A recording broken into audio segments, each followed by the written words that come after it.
Hi everybody, and welcome to our module on meningitis. So let's review what the meninges are. Beneath the bone of the skull is the dura mater, and this is thick material that covers the skull, and that's why it's called dura, because it's durable. Beneath the dura is the arachnoid and then the pia mater, and these are much thinner than the dura mater, and the arachnoid and the pia are often called the leptomeninges, and the dura, arachnoid, and pia together are all called the meninges, and that's what surrounds the brain and spinal cord.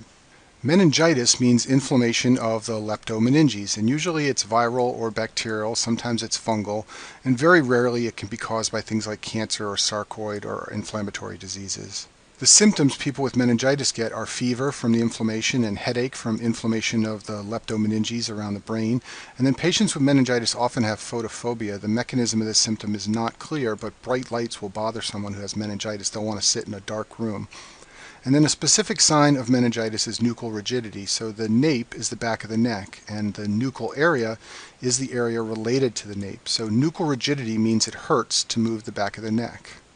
Before the modern era, to diagnose meningitis, you had to use the physical exam, and there were two signs that were considered important for diagnosing meningitis. The first one is called Koenig's sign. So to do this, you lie the patient on the table, and you bend the thigh at the hip with the knee at 90 degrees, and then you try to straighten the knee. And this is painful. The patient will say it hurts, and that's because you tug on the meninges when you do this. The second sign is called Brzezinski's. So you lie the patient flat, you lift their head off the table, and they will involuntarily lift their legs to try and relieve the pain and discomfort. Both of these are signs of what's called meningismus, which is irritation of the meninges. Usually that's for meningitis, but you can also see this in subarachnoid hemorrhage. I've never seen anyone do any of these things anymore. They're largely historical.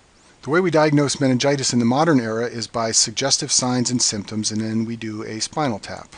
So this is how you do a spinal tap, which is also called a lumbar puncture. You either lie the patient on their side, like in this picture on the left, or you have them sit up and bend forward, like this picture on the right. And recall that the spinal cord ends at L1 or L2, so you want to be below that area. If you were at or above that area, you'd push your needle into the spinal cord and cause nerve damage. The ideal space is L4 or L5, particularly because when the patient bends forward, this is the widest inner space, so it's easy to get the needle in there. And the way you find it is by feeling for the iliac crests and then drawing a line between them with your finger. So on this picture on the right, this man's iliac crest might be here. You could feel that with your fingers and then draw it across to the other one, and that's where you want to go for L4, L5. When you push your needle in, you're going to cross several structures that it's high yield to remember for your boards. The needle will go through the skin, the ligaments, the dura mater, and the arachnoid, and then it will enter the subarachnoid space where you'll draw fluid from. Importantly, it does not pierce the pia, so don't get that wrong on a test exam. You can also check something called an opening pressure when you first put your needle in by measuring the pressure of the fluid in the spinal canal. To do this, the patient has to lie on their side. If they're sitting up, it'll falsely elevate the pressure.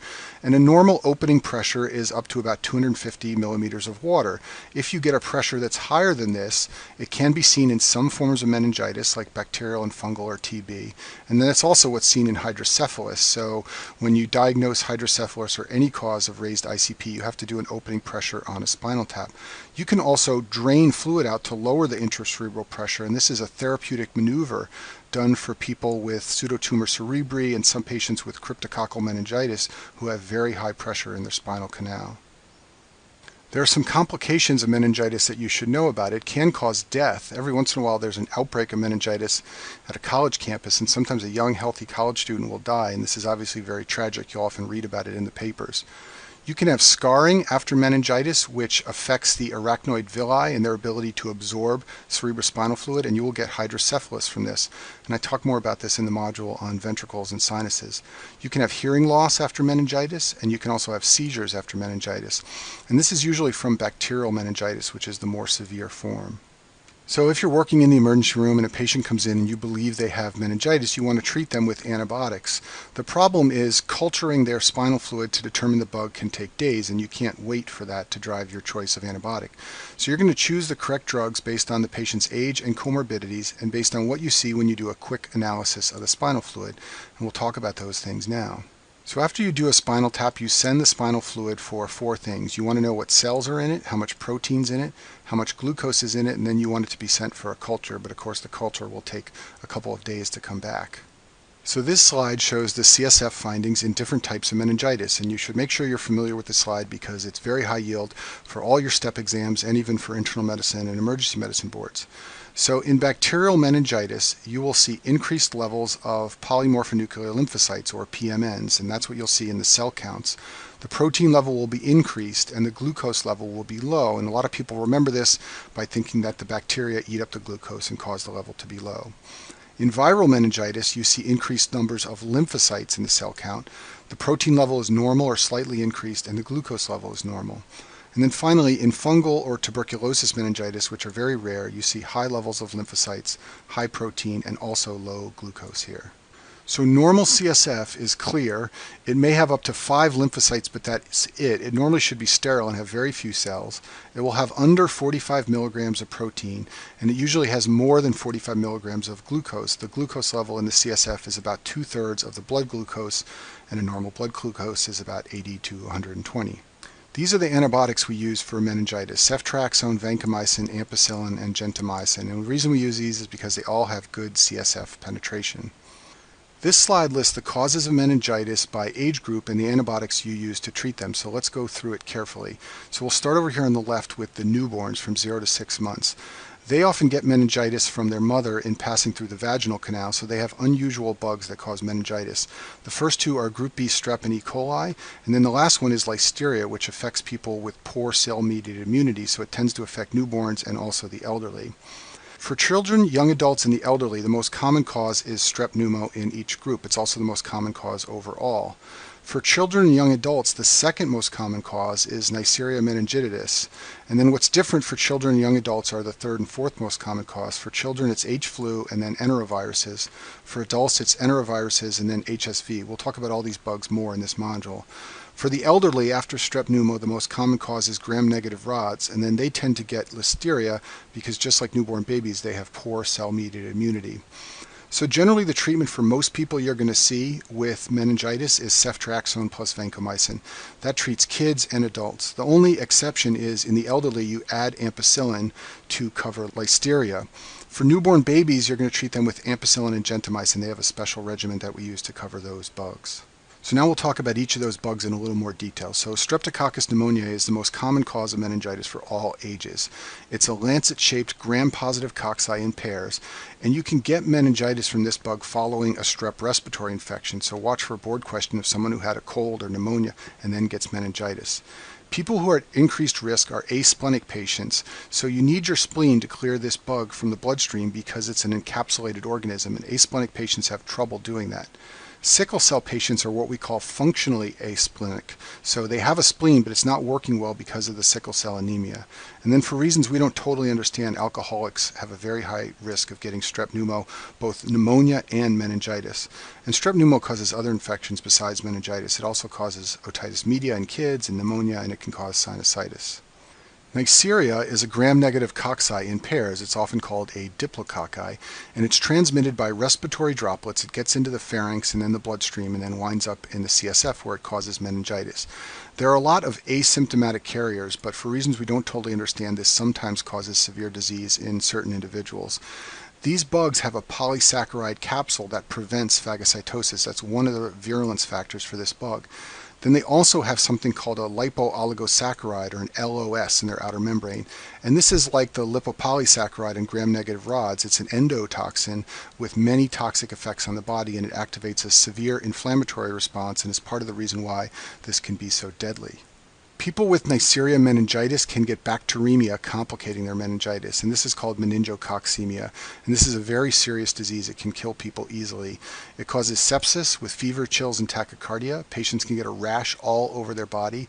They can develop disseminated intravascular coagulation, and then they can get a special thing called the Waterhouse-Friderichsen syndrome, where they have destruction of their adrenal glands.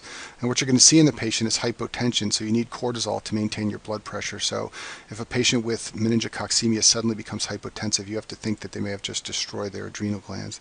And this is life-threatening, and it's one of the ways young people who get meningitis can die. For reasons we don't completely understand, Neisseria can cause outbreaks, especially in places where people live in close quarters like dorms and barracks. And this is scary because it can affect young, healthy people like college students. So patients who get infected need to wear a mask, and that's called droplet precautions, and it prevents their respiratory droplets from getting to other people.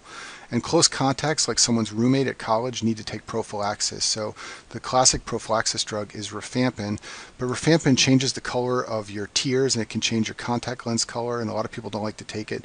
So many people just take ciprofloxacin, which is more readily available. And there is a vaccine for Neisseria meningitidis. It contains the capsular polysaccharides, which yield antibodies from the body, and it's used in high-risk groups. Next, let's talk about H. flu. So this is a small gram-negative rod. It's a coccobacillus, and it enters the pharynx and then the lymphatics and the CSF. And hopefully you all know by now that this is not what causes the flu. The flu is caused by a virus, not this bacteria. So the most important thing to know about H. flu is that it almost never causes meningitis anymore because of the vaccine. It was once the most common cause, but now we give vaccines to babies so that they never get it. And if you're going to see H. flu meningitis, it's going to be in someone who's unimmunized, probably an immigrant from another country where they didn't have their vaccinations. Listeria is a gram-positive rod. It's a facultative intracellular organism. It has this very special mobile quality called tumbling motility. You should go to YouTube and watch this. So instead of the bacteria sort of swimming around like this, it tumbles from side to side and moves across the petri dish. It multiplies in cells when people have poor cell-mediated immunity, so that's how you can remember that it's going to infect people like neonates, people with HIV and organ transplants, and then often the elderly. In adults, they usually get this from contaminated food, so they eat undercooked meat or unwashed vegetables, they can get listeria. They can get it from unpasteurized cheese and milk. So in the early 1900s, when people started to live in cities, they started to eat milk that was days old from faraway farms, and many of them got listeria and tuberculosis and lots of other bacteria from this old milk. So pasteurization is a process by which you warm the milk up and then cool it off, and it gives it a much longer shelf life. So almost all the milk you buy nowadays is pasteurized, and that's why you don't get sick from it, even though it does have a due date on it by which you should use it, because it can only last for so long. So unpasteurized cheese or milk can give people listeria. And this bug likes cold temperatures, and that's one of the way it's cultured, is to put it in cold temperatures and see if it grows. And so in neonates, this is a common cause of meningitis, and that's because the babies get it from transplacental or vaginal transmission at birth.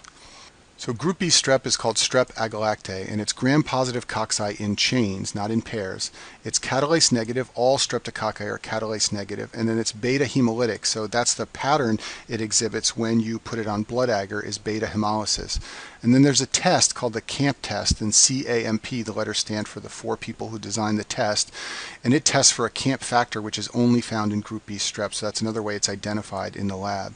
It's the most common cause of meningitis in newborns, and it's transmitted when the baby passed through the birth canal, and some mothers are given ampicillin during labor to prevent this from happening.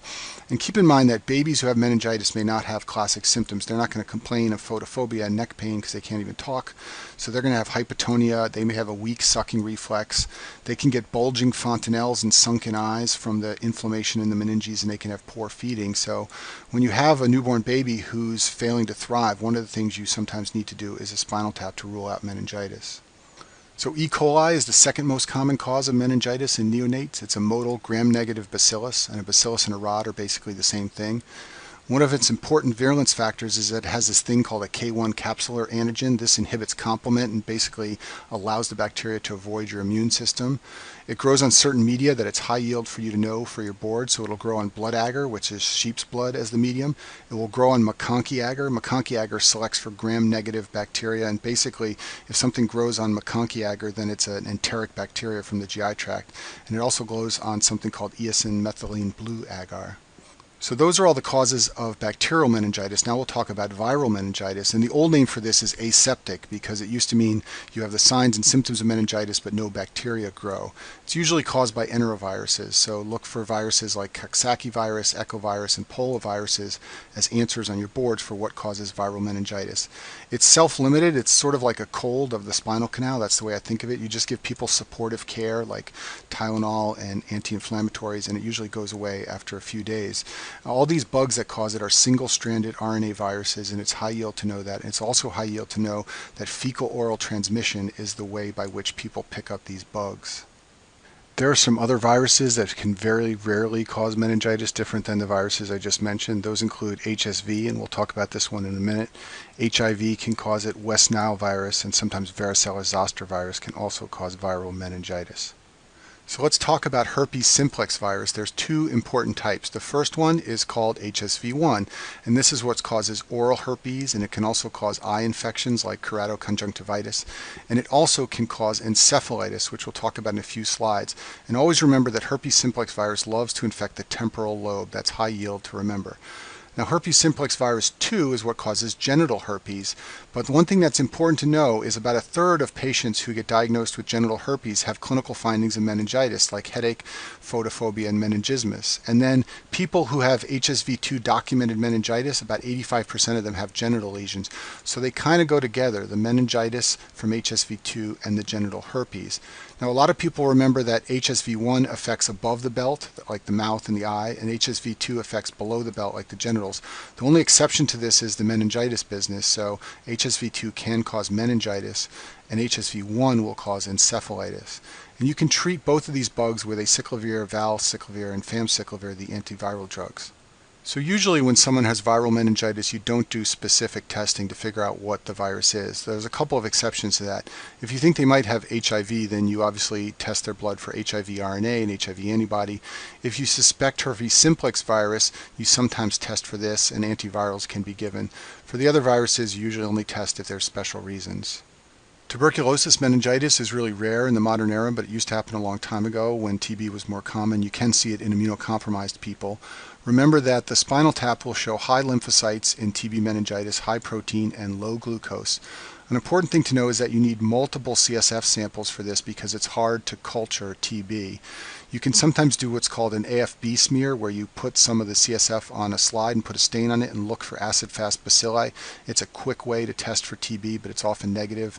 What you really need to do is do something called nucleic acid amplification test. These use genetic techniques in PCR to try and detect the bug.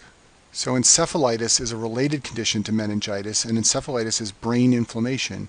So when you see a patient who looks like they have meningitis, they have nuchal rigidity and fever and headache, and you think they have meningitis, you need to make sure they don't have any of these symptoms like altered mental status, motor or sensory deficits, altered behavior, personality changes, or speech and movement disorders.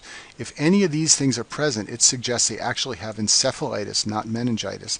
And when that's the case, HSV1 is one of the most common causes. So besides HSV1, there are other viruses that sometimes cause encephalitis. Varicella can do this, the bug that causes chickenpox and shingles. And then there are a bunch of mosquito viruses that cause this. This will sometimes make it in the paper when someone gets a mosquito-borne illness that gives them encephalitis and they get very sick. So St. Louis encephalitis, Eastern and Western equine encephalitis will do this, West Nile virus, and another bug called California encephalitis.